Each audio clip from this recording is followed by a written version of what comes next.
कृष्णाय वासुदेवाय हरये परमात्मने प्रणतक्लेशनाशाय गोविंदाय नमो नमः। संस्कृत शौर्यमिति आमुखपटले सम्बद्धाः समेऽपि विद्वांसः समेऽपि जिज्ञासवः छात्राः सहृदयाः सज्जनाः एतस्य संस्कृत शौर्यमिति आमुखपटलस्य संस्थापकः प्रबन्धकश्च डॉक्टर राजकुमारः समेषां स्वागतं वर्तते एतस्मिन् महाभाष्य व्याख्याने। अद्य पूर्वं सूत्रमस्ति उपाद्यमस्वकरणे। एतस्य सूत्रस्य पूर्वं व्याख्यानं विद्यते। एतस्य तात्पर्यमस्ति उपसर्गात् यम धातोः आत्मनेपदस्य नियमनं भवति स्वकरणे।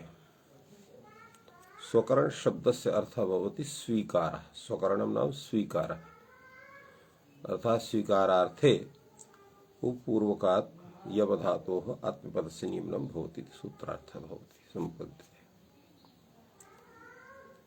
एतस्य सूत्रस्य उदाहरणानि सिद्धान्तकौमुद्यां तत्र वर्तन्ते।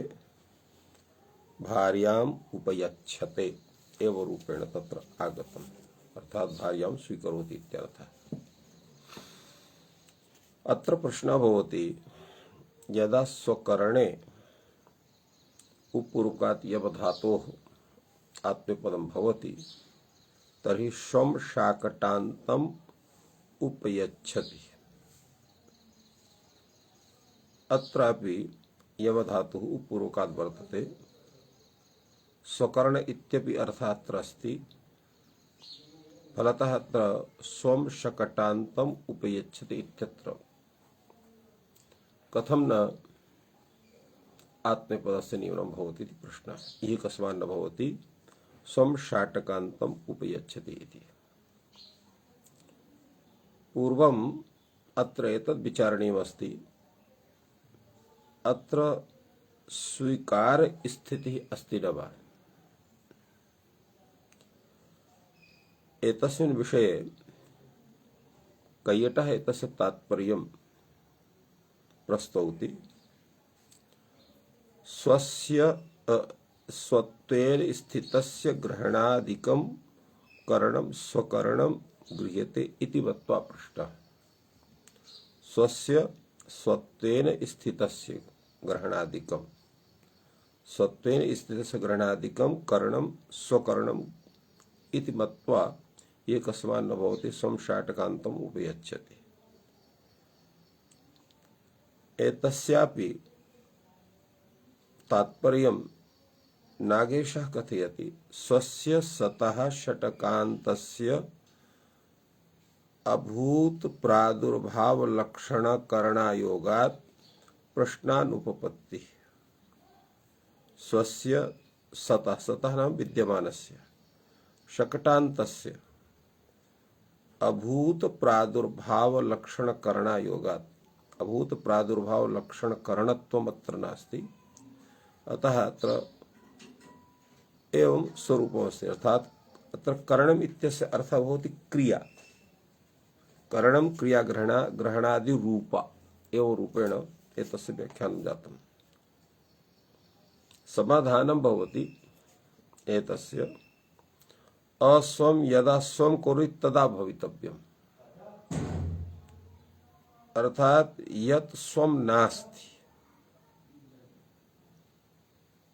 तथापि तस्य स्वत्वेन स्वरूपं तस्य भवति। अस्वं यदा स्वं कुर्यात् तदा भवितव्यं, तदा उपाद्यमः करण इति सूत्रेण तादृशं स्वकरणं स्वीकृत्य तत्र आत्मनेपदस्य नियमनं भवति। अत्र तथा नास्ति, तस्मात् हेतोः अत्र आत्मनेपदस्य नियमनं न भवति इत्यर्थः। तात्पर्यम् एतस्य प्रदीपकारः प्रस्तौति।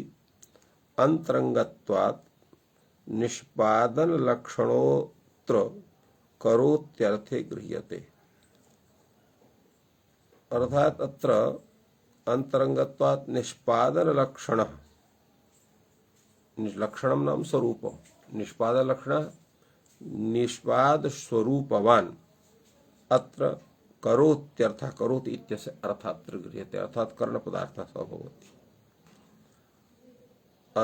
अस्वम यदा स्वम करोति इत्यत्र स्वम करोति करणम इत्यर्थ, तदा भवितव्यम् इति उच्यते। अंतरंगत्वात् निष्पादन लक्षण अत्र करोति करोत्यर्थः। अंतरंगत्वात् इत्यस्य व्याख्यानं नागेशः प्रस्तौसि।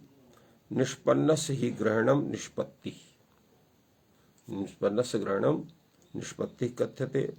सा च निष्पत्ति निष्पादनाधीना, निष्पत्ति कदा भवति, यदा निष्पादनं भवति तदा निष्पत्तिर्भवति। सा च निष्पत्तिः निष्पादनाधीना इति अंतरंगता तस्य भवति। किं चायमर्थः प्रकरणात् प्रकरणाद्यनपेक्षा, किंच अयम अर्थः प्रकरणाद्यनपेक्षा, अर्थात प्रकरणं विनैव तादृशः अर्थः प्राप्यते।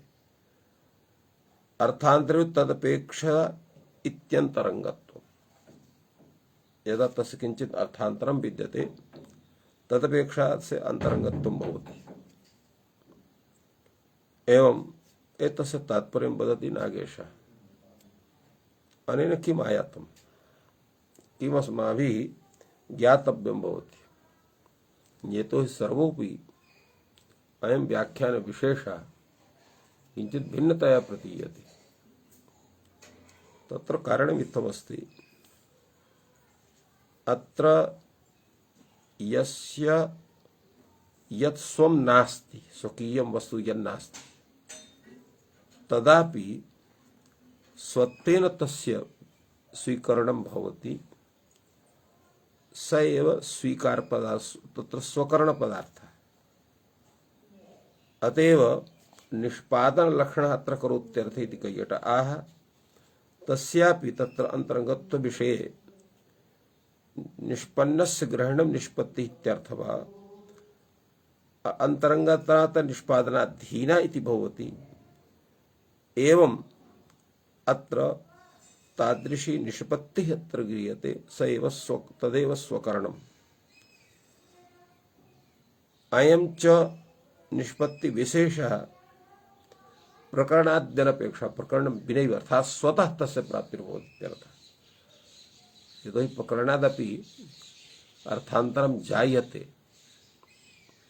तदापि अत्र प्रकरणं विनैव, अर्थात् स्वतः एव तस्मात् शब्दात् तस्य अर्थस्य प्रतीतिर्भवति इत्यर्थः। एतस्मिन् विषये आक्षेपो भवति। यद्येवं स्वीकरणम् इति प्राप्नोति, यद्येवं स्वीकरणम् इति प्राप्नोति, अर्थात केवलं स्वीकारः अत्र यत् भवति, यादृशं स्वीकरणं भवता अत्र उच्यते, तर्हि अत्र तादृशं स्वीकरणं प्राप्नोति इति प्रश्नः भवति।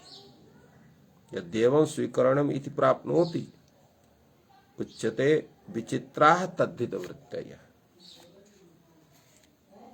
नातः तद्धित उत्पद्यते उपाद्यमस्वकरणे। तद्धितवृत्तयः विचित्राः। अत्र वैचित्र्यं किमस्ति, कीदृशं वैचित्र्यम् इत्यस्मिन् विषये अत्र नागेशः कथयति। स्वकरण इत्यस्य स्वत्वतः निष्पादने इत्यर्थः। चिस्तु न वास्तवे तथा भवने तथा ची प्रत्ययः तादृशम् अर्थं न प्रस्तौति, किंतु आरोपित एव स्वभावात् इति तत्तात्पर्यम्। तो आरोपित एव स्वभावात् यत् तात्पर्यम् अत्र उच्यते, वास्तवं तत्र ची प्रत्ययः तस्य तादृशम् अर्थं न प्रस्तौति, स्वतः एव प्रत्ययात् तादृशः अर्थः प्रतीयते। इदमेव वैचित्र्यम्। वैचित्रं किं भवति? स्वभावतः यस्य अर्थस्य प्राप्तिर्नास्ति किन्तु वैचित्र्यतया आरोपिततया अन्येन प्रकारेण वा यत् कार्यं क्रियते अर्थस्य प्राप्तिर्भवति वा तदेव वैचित्रं तद्धितवृत्त्या इत्यस्य। अत्र तद्धितवृत्त्येन ची प्रत्ययस्य अत्र प्रकल्पनं कृतं वर्तते। उच्यते तर्हि ची प्रत्ययः कथं न दृश्यते? उच्यते कैयटेन च्वे विकल्पेन विधानात् इति केचिदाहुः। केचित् कथयन्ति अत्र विकल्पेन विधानं भवति। तदा हि अस्वं स्वं करोति इति वाक्येन भवितव्यम् एवं रूपेण तत्र कथयति। अत्रैव अरुचिः इति वर्तते। अत्र नागेश कैयटः प्रकृतेः विवक्षत्वात् कार्यमात्र विवक्षायां नास्त्युच्चिः इत्यपरे। प्रकृतेः अविवक्षितत्वात् कार्यमात्र विवक्षायां यतोहि तत्र अर्थस्य विवक्षा यदा भवति तदा ची प्रत्ययः, यदा अर्थमात्र विवक्षा भवति तदा ची प्रत्ययः न भवति। अतएव अर्थमात्र विवक्षायाम् इत्र भवति। तस्यैव स्वरूपं नागेशः कथयति स्वकरण इत्यस्य स्वत्वतः निष्पादने इत्यर्थः कार्यमात्र विवक्षायां तत्र क्यर्थस्त्वस्ति किन्तु च्यु प्रत्ययः तत्र नास्ति इत्येतदेव वैचित्रं तद्धित प्रत्ययस्य वर्तते अत्र। एवं रूपेण नानोरज्ञः इति सूत्रस्य व्याख्यानं जायते।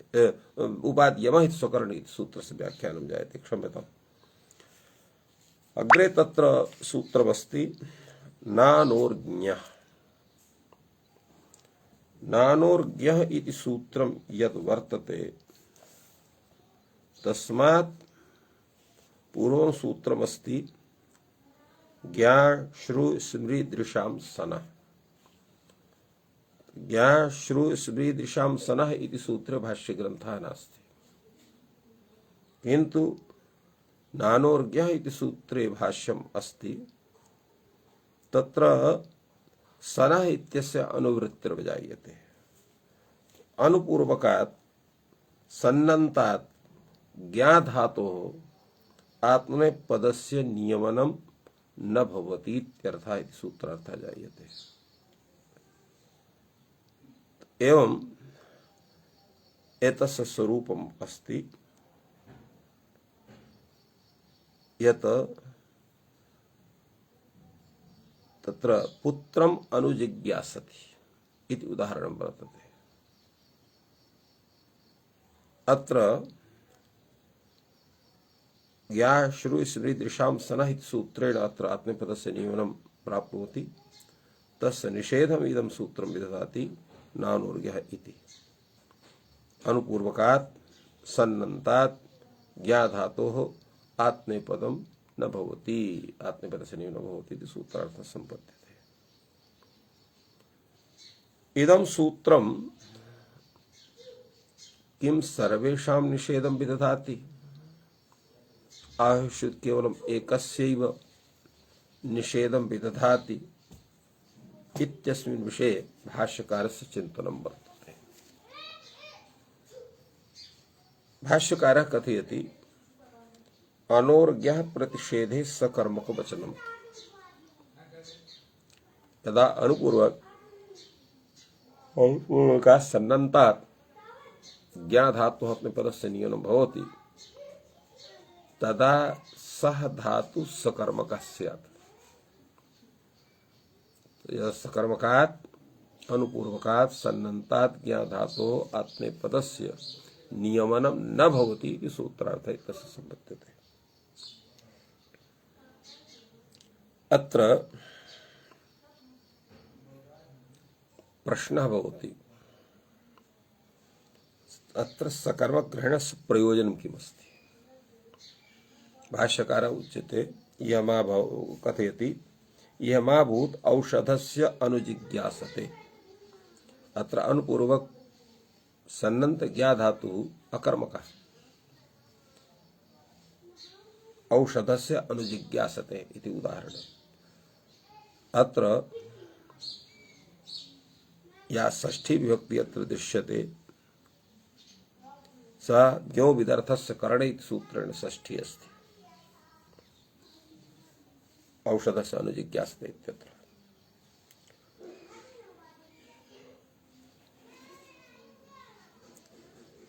औषधस्य अनुजिज्ञासते तात्पर्यं किम्? औषधेन प्रवर्तितुम् इच्छति इत्यर्थे सूत्रार्थः वर्तते। एतस्मिन् विषये चिन्तनं करणीयम्। नानोर्ज्ञः प्रतिषेधे सकर्मक वचनम् इत्यस्य वार्तिकस्य तात्पर्यम् इत्थं भवति यत् नानोर्ज्ञः सकर्मकात् इति सूत्रस्य स्वरूपं स्यात्। तो किम् एतादृशं स्वरूपं सूत्रस्य स्वीकरणीयं वा अथवा नानोर्ज्ञः इत्येव सूत्रमस्तु इति प्रश्नः। एतस्य उत्तरं ददाति भाष्यकारः स्वयमेव। न वा अकर्मकस्य उत्तरेण विधानात्। भाष्यकारः कथयति चेत् अकर्मकादेव धातोः अनेन आत्मपदस्य निषेधः आत्मपद विधानं वा तदा अत्र सकर्मग्रहणं करणीयम्। किन्तु अकर्मकात् एतस्य स्वरूपं नास्ति। यतोहि अत्र सकर्मग्रहणस्य आवश्यकता एव नास्ति। किं कारणम्? अकर्मकस्य उत्तरसूत्रेण विधानात्। अकर्मकः यः सन्नन्तः धातुः तस्मात् आत्मपदस्य नियमनं पूर्ववत्सनः इति सूत्रेण क्रियते स्वयमेव। यदा सर्वेभ्यः धातुभ्यः सन्नन्तेभ्यः पूर्ववत्सनः इति सूत्रेण तेभ्यः कर्मकेभ्यः धातुभ्यः आत्मपदस्य नियमनं विधीयते तर्हि उपस्थितत्वात् सकर्मकादेव अनुपूर्वक सन्नन्त ज्ञा धातोः आत्मपदस्य नियमनं पूर्वसूत्रेण प्राप्नोति तस्य निषेधं विदधाति तत्सूत्रम्। अकर्मकस्य निषेधं स्वयमेव न विधास्यति। फलतः अत्र सकर्मग्रहणस्य आवश्यकता नास्ति इति उच्यते। अत्र एतस्य व्याख्यानं प्रस्तौति प्रदीपः। पूर्वेण सकर्मकात् जानाते सन्नन्तात् आत्मपदं विधीयते। पूर्वेण अर्थात एतस्मात् सूत्रात् पूर्वेण धातु तत्र सूत्रेण या श्रु स्मृ दृशां सनः इति सूत्रेण तत्र सकर्मकादेव धातोः आत्मपदस्य नियमनं प्राप्नोति तस्य निषेधं विदधाति तत्सूत्रम्। फलतः पूर्वेण सकर्मकात् जानाते सन्नन्तात् आत्मपदं से यद् विधानं तस्य निषेधं विदधाति एतत्सूत्रम्।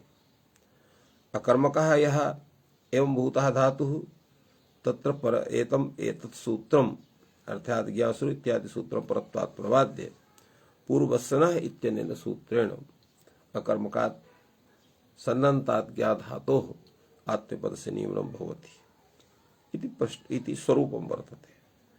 फलतः अयं यः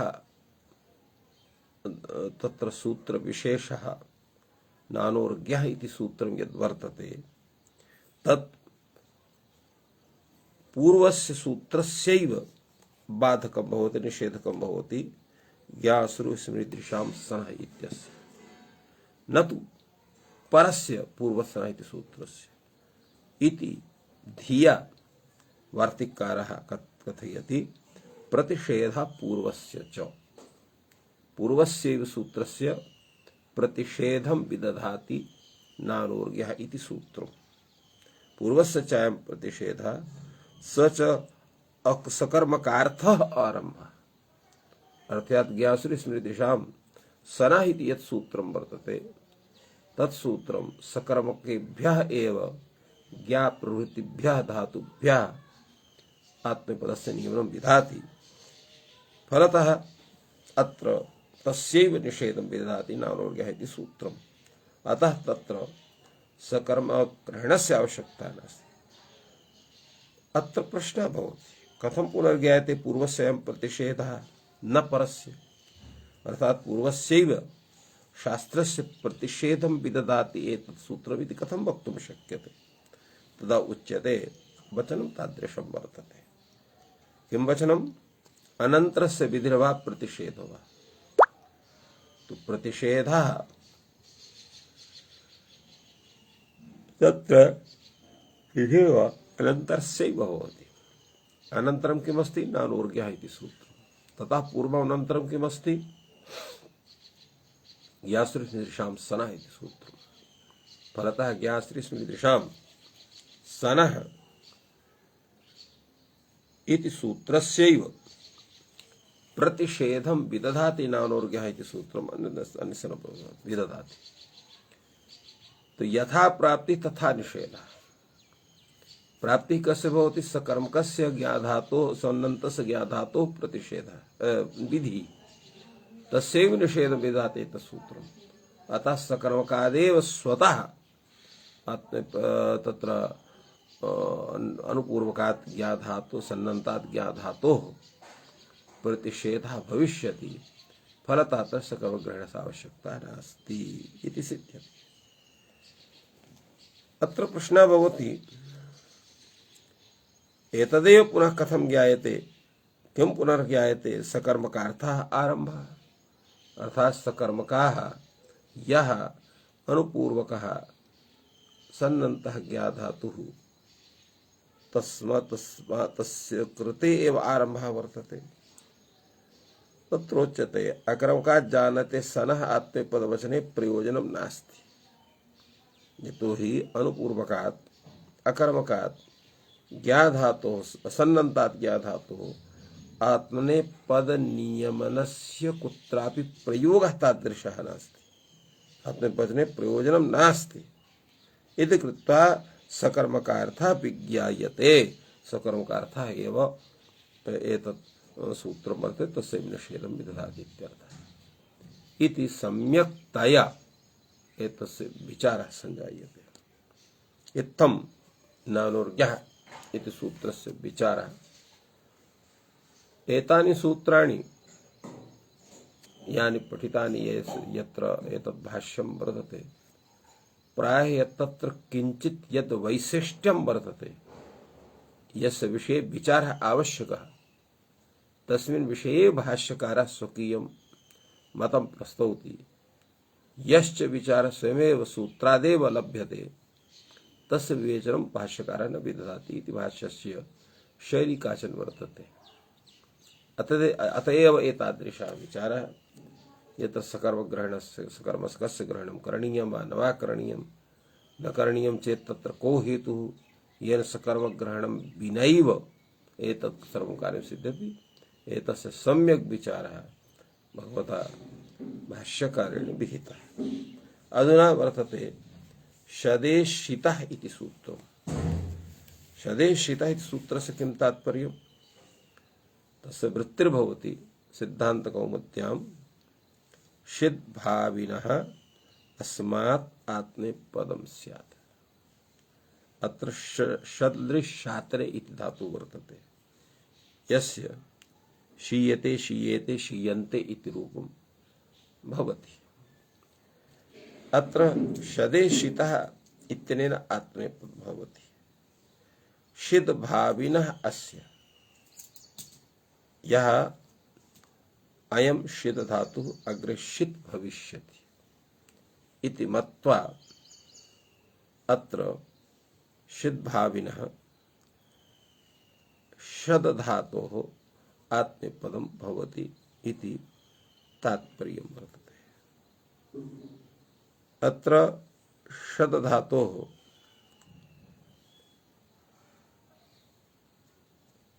अत्र किं भवति? अत्र शीय इति आदेशः भवति। पाघ्रात्मास्मा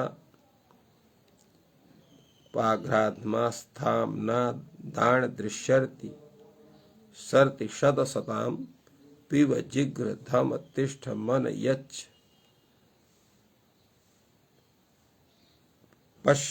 पश्यर्च्छ धौषीय सीधा सीधा शी इति आदेश भवति अतएव सिद्ध भाविनो अस्मादात्मनेपदं स्यात् इति कथनं वर्तते। एतस्य उदाहरणम् अस्माभिः दत्तम्। अत्र भाष्यस्य कीदृशः विचारः इति तावत् द्रष्टव्यम्। भाष्यकारः कथयति शदेः शीतः परस्मैपदाश्रयत्वात् आत्मनेपदाभावः।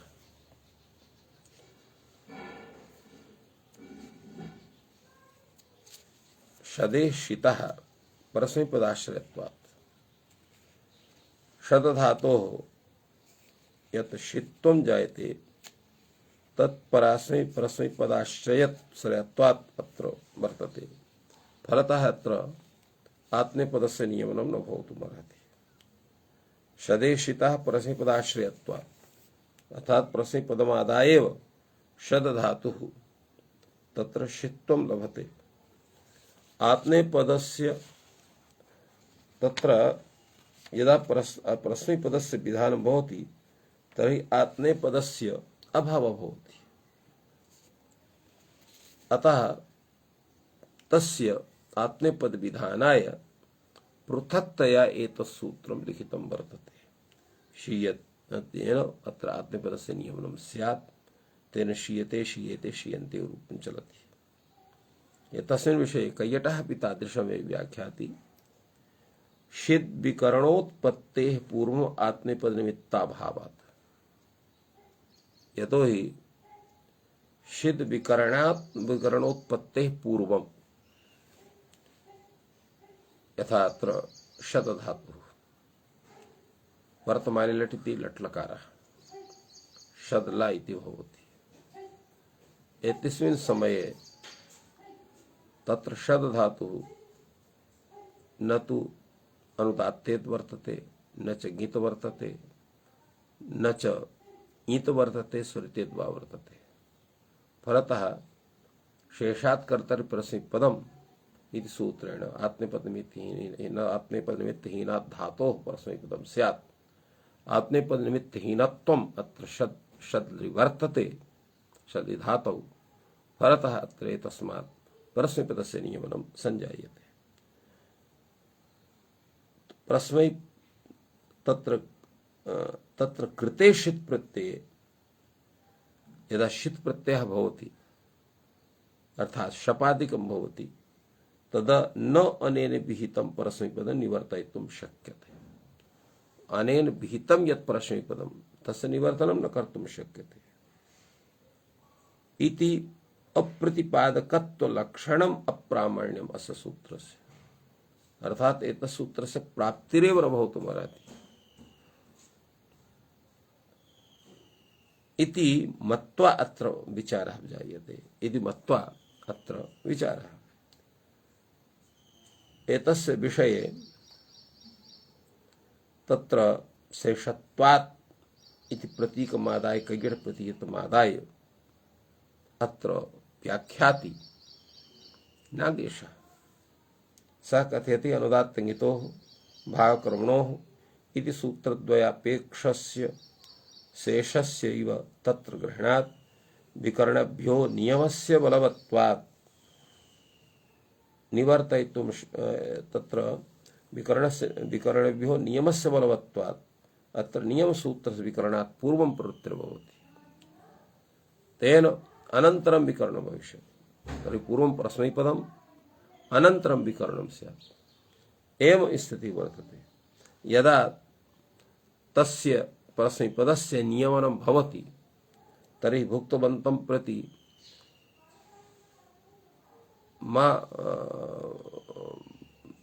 तत्र भुक्तवन्तं प्रति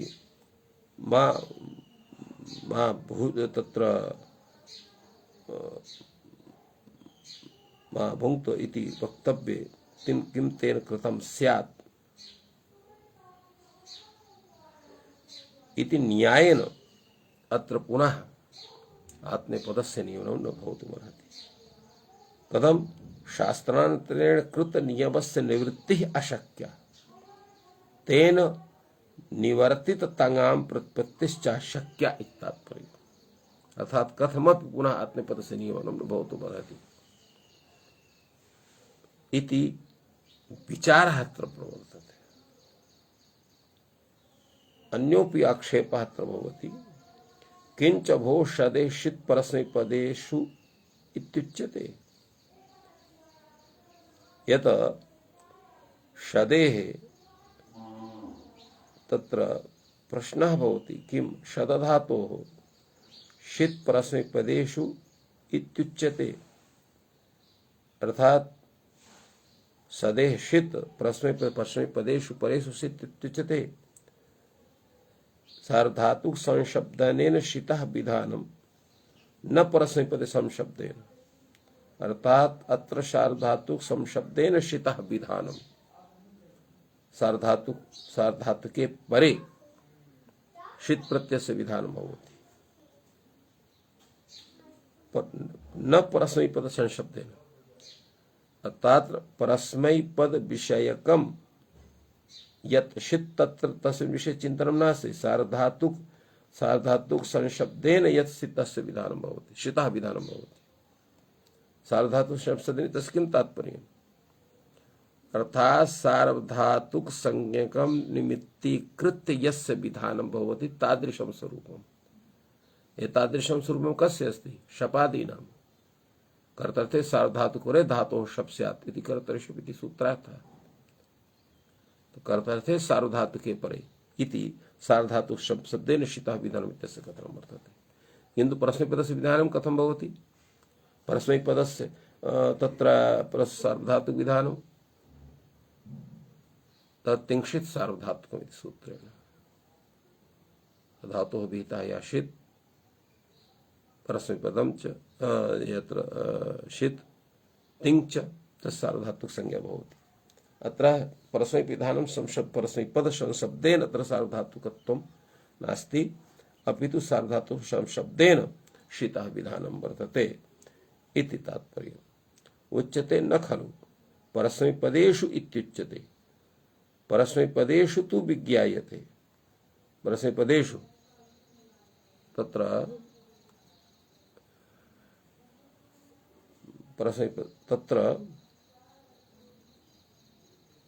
परस्मैपदेषु इत्युच्यते। परस्मैपदेषु तु विज्ञायते, परस्मैपदेषु इति विज्ञापनं भवति। कथम्? अनुदात्तगित आत्मनेपदं भावकरणो आत्मनेपदम् इति इत्येतौ द्वौ यौ योगौ इत्युक्त्वा शेषात् कर्तरि परस्मैपदम् इत्युच्यते। एवं च न परस्मैपदेषु विज्ञायते। अस्य परस्मैपदेषु एवं नोच्यते, परस्मैपदेषु विज्ञायते, परस्मैपदेषु परेषु तस्य तत्र विधानं तादृशं भवति इत्यर्थः। पुनः अत्र आक्षेपः भवति, कः पुनः अर्हति एतो योगो इत्युक्त्वा शेषात् कर्तरि परस्मैपदं वक्तुम्। अर्थात कः पुनः अर्हति एतो योगो उक्त्वा, एतो योगो अर्थात अनुदात्तगित आत्मनेपदं भावकर्मणो आत्मनेपदम् इति एगो इति इत्येतो योगो उक्त्वा शेषात् कर्तरि परस्मैपदं कः पुनः वक्तुम् अर्हति, कः इत्थं वक्तुम् अर्हति इत्यर्थः। अर्थात परस्मैपदस्य नियमनं तदैव स्यात् यदा तत्र सः धातुः आत्मनेपदनिमित्तहीनः भवेत्। अत्रोच्यते किं तर्हि अविशेषेण सर्वम् आत्मनेपद प्रकरणम् अनुक्रम्य शेषात् कर्तरि परस्मैपदमुच्यते। अर्थात शेषात् कर्तरि परस्मैपदम् इति सूत्रं केवलं तत्र अनुदात्तगित आत्मनेपदं भावकर्मणो आत्मनेपदम् इति सूत्रमेव तत्र न स्वीकरोति, अपितु यावत् आत्मनेपद नियामक सूत्रा यावन्ति या आत्मनेपद नियामक सूत्राणि सन्ति तेभ्यः सूत्रेभ्यः अनन्तरमेव शेषात् कर्तरि परस्मैपदी सूत्रं पठितं भवति। तेन शेषात् इति पदेन आत्मनेपदस्य नियामकानि यानि यानि सूत्राणि तेषां यन्निमित्तं तेभ्यः सर्वेभ्यः निमित्तेभ्यः यत् शिष्टं भवति स एव शेषपदार्थः। अतएव आत्मनेपदविहीनात् आत्मनेपदस्य यानि यानि निमित्तानि तेभ्यः निमित्तेभ्यः यः हीनः वर्तते अवशिष्टः वर्तते स एव शेषपदार्थः। तस्मात् शेषात् कर्तरि परस्मैपदं यदुच्यते तत् अविशेषेण सर्वम् आत्मनेपद प्रकरणम् अनुक्रम्य शेषात् कर्तरि परस्मैत्येव उच्यते। न तु केवलं उदात्तआत्मनेपदं न तु केवलं भावकरणोरात्मनेपदम् इत्यस्य अनन्तरम् एतत् सूत्रं पठितं वर्तते। अत्र पुनः विचारः भवति यत् एवमपि परस्मैपदाश्रयः भवति। कथम्? इदं तावत् अयं प्रष्टव्यः यदि इदम् नोच्येत किमिह स्यात्। अर्थात् अत्रापि तादृशः विचारः भवति। यदा शदेशितः इति सूत्रेण आत्मनेपदस्य नियमनं न स्यात् तर्हि अत्र किं स्यात्? तदा उच्यते परस्मैपदलभ्यं परस्मैपदमित्याह। परस्मैपदम् इति चेत् परस्मैपदाश्रयः एव तत्र कार्यं स्यात् इति अत्र विचारः भवति। अर्थात् तत्र परस्मैपदस्य स्थितिः सम्भवितुमर्हेत्। अत्र कैयटः कथयति यद्यपि तात्पर्य पर्यालोचनेन प्रकरणस्य नियमार्थत्वं भवति तथापि एकैक सूत्रार्थ पर्यालोचन काले तु अवान्तर व्यापार संभवात् विध्यर्थता संभवति। अनारंभ काले शेष पक्षे निक्षेपात् आरंभे तत् उद्धारात् इति तथा वक्ति।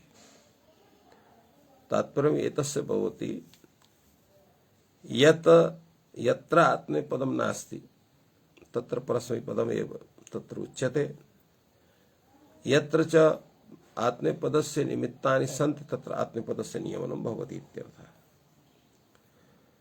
अनुदात्तङ्गितः आत्मनेपदं भावकरणोरात्मनेपदम् इति सूत्रद्वयं नियमार्थं शेषादिति च। तत्र शेषात् इति सूत्रे अर्थात् शेषात् कर्तरि परस्मैपदी सूत्रे शेषश्च तद्वयापेक्ष एव इतराणि सूत्राणि तु शेषात् इति प्राप्त परस्मैपदस्य बाधनेन आत्मनेपद विधायकानि। तात्पर्यं वक्ति यत् शेषात् कर्तरि परस्मैपदी सूत्रं वर्तते तत्र शेषपदेन अत्र अनुदात्तङ्गित भावकरणोः इति सूत्रद्वयं नियमार्थं शेषात् इति उक्तं वर्तते। शेषात् कर्तरि परस्मैपदम् इत्यत्र यत्र शेषः वर्तते तस्सेत एतत् सूत्रद्वयापेक्षा एव शेषः स्वीकरणीयः।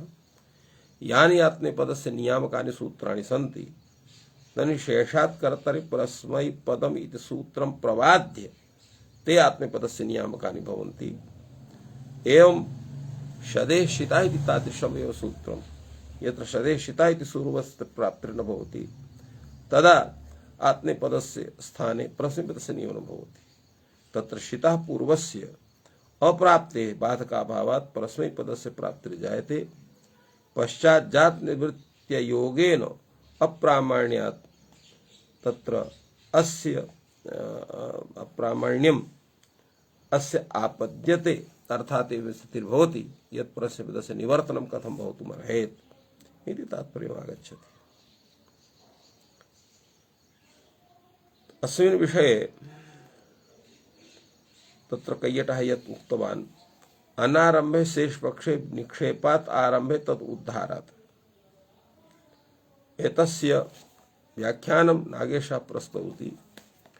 बाधक शास्त्र अभावेन शेषपक्षः निपातः। अत्र बाधक शास्त्रं किमपि नास्ति। शेषपक्षः तत्र निपातः तत्र शेषपदार्थः एव भवति। एवञ्च परस्मैपदस्य या उत्पत्तिरत्र वर्तते सा निर्बाधा अस्ति।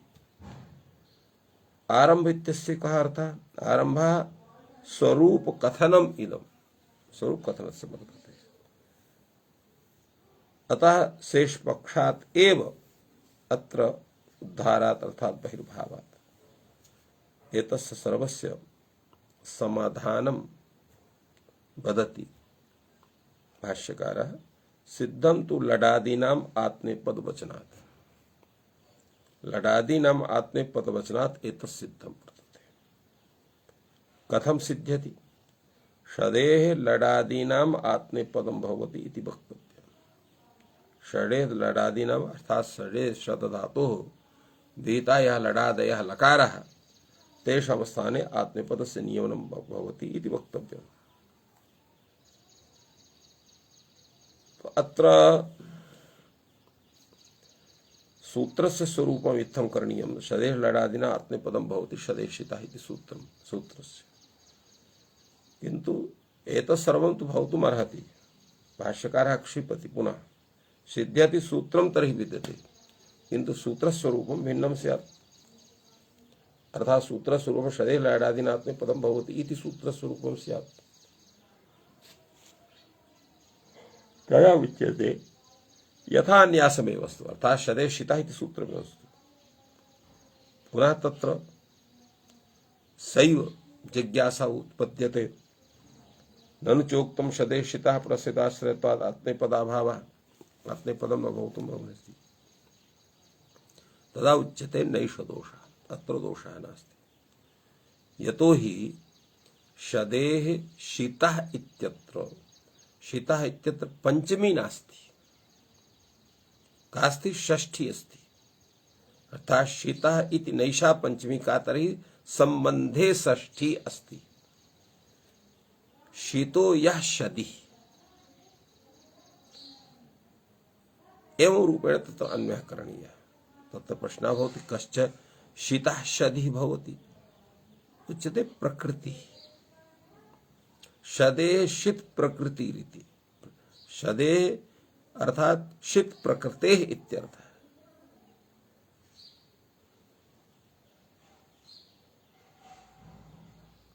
अत्र प्रश्नः भवति षदेः शीत प्रकृतित्वं कथं संगच्छेत? एतस्य विचारं विदधाति प्रदीपकारः।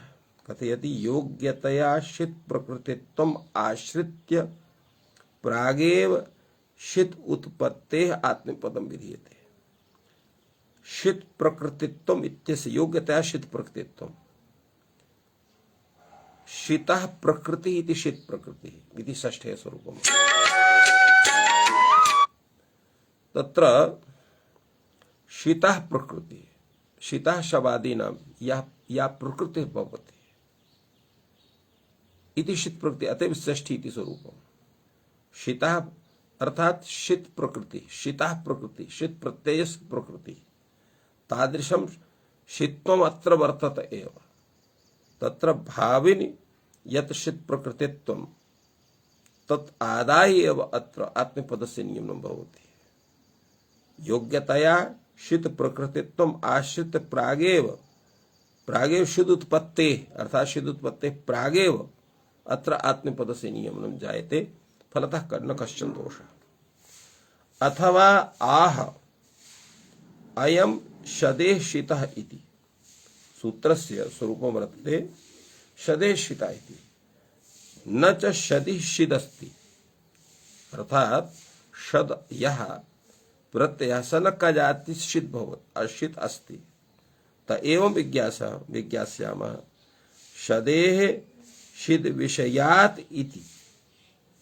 षदेः शीद विषयात् इति, शीद विषयः अर्थात शीत विषयः, शीद विषयः इत्यस्य अर्थात शीद विषयत्वात् षदिरेव शीत शब्देन अभिधीयते। शीद विषयत्वात् अर्थात शीत प्रत्ययस्य विषयत्वात्, शीत प्रत्ययस्य विषयत्वं नाम प्रकृतित्वेन विषयः। शीत प्रत्यय शीत शबादयः तेषां प्रकृतिः का भवति? अयं धातुः। अतएव प्रकृतित्वेन शीत विषयत्वम् अत्र जायते, अतएव शीत विषयत्वं तिष्ठति। तो शीत विषयत्वात् षदिरेव शीत शब्देन अभिधीयते इति कय्यटः शीत विषयत्वात् इत्यस्य स्वरूपं वदति। अर्थात शदे शीतः इति समानाधिकरणे इति भावः। एतादृशं समानाधिकरणमस्ति।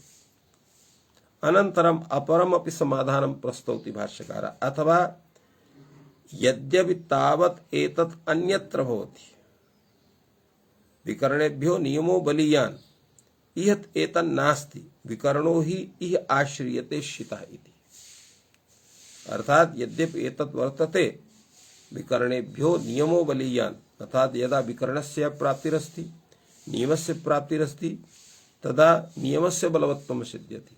अत्र विकरणं शबादयः, नियमः अत्र आत्मनेपदस्य नियमनं, तत्र नियमस्य बलवत्वात् तत्र आत्मनेपदस्य नियमनं भवति। अनन्तरं विकरणोत्पत्ति, अन्यथा तत्र लावस्थायां विकरणस्य प्राप्तिः भवति मरति, अथ च तस्यापि प्राप्तिर्भवति। इह एतन्नास्ति, विकरणः हि इह आश्रियते। पूर्वं विकरणः आश्रियते शीत इति, अनन्तरं तावत् भवति तत्र नियमः इति अत्र कश्चन अत्र शीत इति कथनेन प्रदीयते।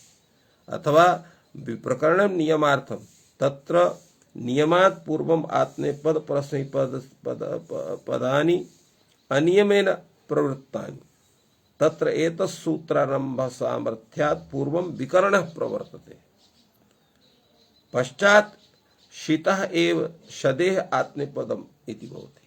अर्थात पूर्वम् एतत् सूत्र सामर्थ्यात्, अत्र शीत ग्रहण सामर्थ्यात् पूर्ण आत्मनेपदस्य तत्र विकरणस्य प्राप्तिर्भवति, विकरणस्य विधानं भवति। अनन्तरं तस्मात् शीत प्रकृतेः शद धातोः तत्र लकारस्य स्थाने आत्मनेपदस्य नियमनम् अनेन सूत्रेण भवति। एवम् अत्र विचारं प्रस्तौति भाष्यकारः। तस्यैव आशयम् अत्र कैयटः प्रकटितवान्। अत्र यत् उच्यते यत् तत्र नियमात् पूर्वम् आत्मनेपद परस्मैपदानि अनियमेन प्रवृत्तानि। अत्र प्रवृत्तानि इत्यस्य किं तात्पर्यम्? एतस्य अर्थं वदति नागेशः। प्रवृत्तानि नाम प्रसक्तानि इति तस्य स्वरूपं वर्तते।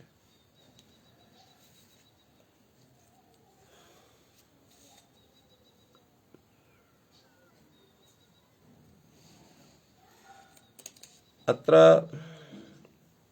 तत्रैतत् सूत्रारम्भ सामर्थ्यात् पूर्वं विकरणः प्रवर्तते इति विषये नागेशः स्वकीयं व्याख्यानं प्रस्तौति। अनुपसर्गाद्वा वृद्धिभ्यः ससनोः एतस्यमर्थ्यात् नियमस्य बलियस्त्ववस् एतत्सूत्र सामर्थ्यात् एतद्विषये विकरणस्य बलवत्वं ज्ञाप्यते। अर्थात यथा अनुसर्गाद्वा वृद्धिभ्यः ससनोः एतत्सामर्थ्यात् नियमस्य बलवत्वं ज्ञायते, तथैव एतत्सूत्रस्य ग्रहण सामर्थ्यात् विकरणस्य बलवत्वम् अत्र ज्ञाप्यते इति तात्पर्यम्। इत्थम् अत्र विचारः सञ्जातः शदे शीतः इत्यस्य विषयम् आदाय अनन्तरं तत्र अग्रे कश्चन नूतनः विचारः आयाति। कः विचारः आयाति तावत् अत्र उच्यते। आक्षेपः भवति तत्र वार्तिककारस्य उपसर्ग पूर्व नियमेऽडव्यवाय उपसंख्यानम्। उपसर्ग पूर्व नियमे अडव्यवाय उपसंख्यानं कर्तव्यं न्यविशत् व्यक्रीणीत किं पुनः कारणं सिद्ध्यति अटाव्यवहितत्वात्। उपसर्ग पूर्व नियमे यतोहि तत्र उपसर्गाः क्रियायोगे उपसर्गाः तो तत्र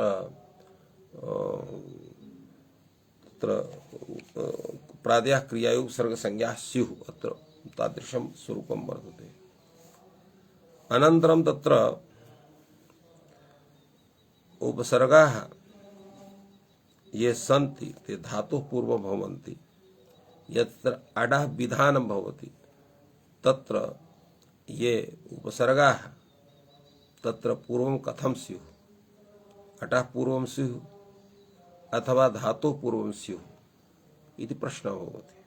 तस्मिन् विषये उपसर्गपूर्व विषये अडव्यवाय उपसंख्यान, उपसर्गपूर्व नहीं अडव्यवाय उपसंख्यानं कर्तव्यम्, अर्थात तत्र अडव्यवायेऽपि उपसर्गाः तत्र उपसर्गाः यत्र अट् आगमस्य विधानं तस्मात् पूर्वं तेषां विधानं भवति, न तेषां तत्र अडव्यवायेऽपि तेषां विधानं भवति। तेन किं स्यात्, यथा विषधातुः अत्र वर्तते तत्र तस्मात् धातोः लङ् लकारः निविशति इति भवति, या निविशते इति, निविशते सन्मार्गम्। अत्र निविशते इत्यत्र लङ् लकारे निपूर्वक विषादः लङ् लकारे यदा आडगमः भवति तर्हि नि कुत्र स्यात्, पूर्वं वा स्यात् पश्चात् वा स्यात्, तत्र उच्यते तत्र उपसर्ग नियमे अडव्यवाय उपसंख्यानं कर्तव्यम्, अर्थात यत्र अड आगमस्य विधानं भवति तस्मात् दपि ते पूर्वं स्युः। न्यविशत् व्यक्रीणीत् किं पुनः कारणं सिद्ध्यति, अडाव्यवहितत्वात्।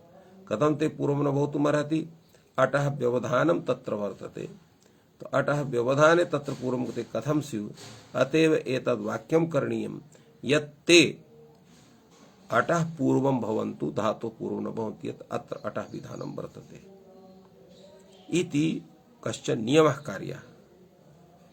एतस्मिन् विषये तत्र कैयटः प्रतिपादयति, ननु विकरणेभ्यो नियमो बलीयान् इति प्रागेव विकरणोत्पत्तेः नियमेन भाव्यं ततो नित्यात् पूर्वं विकरणः ततो अडागमः। किं वार्तिकेन, पूर्वं तत्र विकरणं भवति ततो अडागमः, अत्र वार्तिकस्य का आवश्यकता वर्तते, उच्यते एतत् अनाश्रित्य एतत् उक्तम्, अर्थात् विकरणेभ्यो नियमो बलीयान् इति वाक्यम् इति विधिम् अत्र अनाश्रित्य एतत् उक्तं वर्तते। अनाश्रित्य इति विषये कैयटः नागेशः कथयति, कृतोऽपि विकरणः न व्यवधायकः इत्येवमपि ज्ञापकस्य नेतुं शक्यत्वात् तदनाश्रयणात्। कृतो विकरणः न व्यवधायकः इत्येवमपि ज्ञापकस्य नेतुं शक्यत्वात् तदनाश्रयणम् इति अनाश्रित्य तस्य तात्पर्यं वर्तते। अत्र एवं लावस्थायाम् अड पक्षम आत्मनेपद प्रकरणस्य तिप्तसादि सूत्रेणैक वाक्यता इति पक्षम चनाश्रित्य। अत्र अयं विचारः लावस्थायाम् अड इति पक्षम आत्मनेपद प्रकरणस्य तिप्सपादि सूत्रेण एक वाक्यता इति पक्षम चानाश्रित्य। लावस्थायाम् अड इति पक्षमपि नाश्रयति, तिप्तसादि सूत्रेण एक वाक्यता इति पक्षम चानाश्रित्य एतत् सर्वम् एतत् स्वरूपं प्रस्तुतम् अत्र। अग्रे भाष्यकारः कथयति, ननु च अयम् अड धातु भक्तः धातु ग्रहणेन ग्रहीष्यते, अर्थात एतस्य स्वरूपस्य उपसर्ग पूर्वनीय अडव्यवाय उपसंख्यानम् इति वार्तिकस्य कथनस्य आवश्यकता एव नास्ति। यतो यदागमाः तद्गुणीभूताः तद्ग्रहणेन गृह्यते इति नियमात् अत्र यः अयम् अडागमः सः धातुम् उद्दिश्य विहतः, अतः धातु भक्तः अर्थात धातुः अवयवः भवति, तस्य धातु ग्रहणेन ग्रहणं भविष्यति स्वयमेव। एतस्य विषये उच्यते न सिद्ध्यते, अर्थात तथा न भवितुमर्हति। अयम् अड धातुम् उद्दिश्य न विहितः अपितु अंगम उद्दिश्य विहितः वर्तते। अंगस्य हि अड उच्यते, विकरणान्तं चांगम, यदंगम भवति तद् विकरणान्तं भवति। सह असौ संघात भक्तः, संघात भक्त समुदाय भक्तः वर्तते, समुदाय से अभवति, न शक्य धातु ग्रहणेन ग्रहीतुम्, अतः केवलं धातु ग्रहणेन तस्य ग्रहणं न भवितुमर्हति। तदा पुनः अत्र विचारः भवति, किं तर्हि इदम् इह संप्रधार्यम्, अर्थात अत्र एवं रूपेण तत्र विचारः करणीयः। अट्क्रियतां विकरण इति पूर्वम् अट् आगम अडागमस्य विधानं भवति, अहोसित पूर्वं विकरणस्य विधानं भवति। किमत्र करणीयम्, किमत्र कर्तव्यं? परत्वात् अडागमः, परत्वात् अडागमः भवति। कथं परत्वात् अडागमः भवति? नित्याः विकरणाः कृतेपि अट् प्राप्नुवन्ति अकृतेपि, यतोहि विकरणाः ये सन्ति ते नित्याः सन्ति। अटि कृतेपि ते भवन्ति, अट् अकृतेपि भवन्ति, तदा उच्यते अडपि नित्यः। कृतेषु विकरणोऽसि प्राप्नोति, अकृतेषु प्राप्नोति, तदा उच्यते अट् अनित्यः। अन्यस्य कृतेषु विकरणेषु प्राप्नोति, अन्यस्य अकृतेषु। शब्दान्तरस्य च प्राप्तुं विधिः अनित्यो भवति। अतः अट् अनित्यः वर्तते, विकरणः नित्यः वर्तते। अतः अत्र तत्र विकरणस्य पूर्वं प्राप्तिः स्यात्, अतः पूर्वं प्राप्तिः न स्यात्। पुनः अत्र विचारः भवति, एवं तर्हि इदम् इह संप्रधार्यम्, अट् क्रियतां लादेश इति, पूर्वं लादेशः भवतु अथवा अत्र अट् भवतु। किमत्र कर्तव्यम्? उच्यते परत्वात् अडागमः, परत्वात् अडागमः भवतु नाम उच्यते नित्यः लादेशः, कृतेपि अटि प्राप्नोति अकृते प्राप्नोति। नित्यत्वात् लादेशस्य आत्मनेपद पद एव अडागमो भविष्यति, अर्थात यह परत्वात् अडागमः नित्यो लादेशः, कृतेपि अटि प्राप्नोति अकृते प्राप्नोति। उच्यते नित्यात्वात् लादेशस्य पूर्वम् आत्मनेपदम्, आत्मनेपदे सति तत्र अडागमः भविष्यति। एवं रूपेण अत्र समाधानं किञ्चित् जातम्। एतस्मिन् विषये अन्यत अपि व्याख्यानं वर्तते, यस्य विषये यतो हि अत्र बृहद् व्याख्यानं भगवता भाष्यकारेण विहितं, तस्य विषये अनन्तरं वयं श्वः एतस्य चिन्तनं तत्र कर्ता स्मः। अद्य अत्रैव विरम्यते। सर्वेभ्यो नमः। जयतु संस्कृतं, जयतु भारतम्।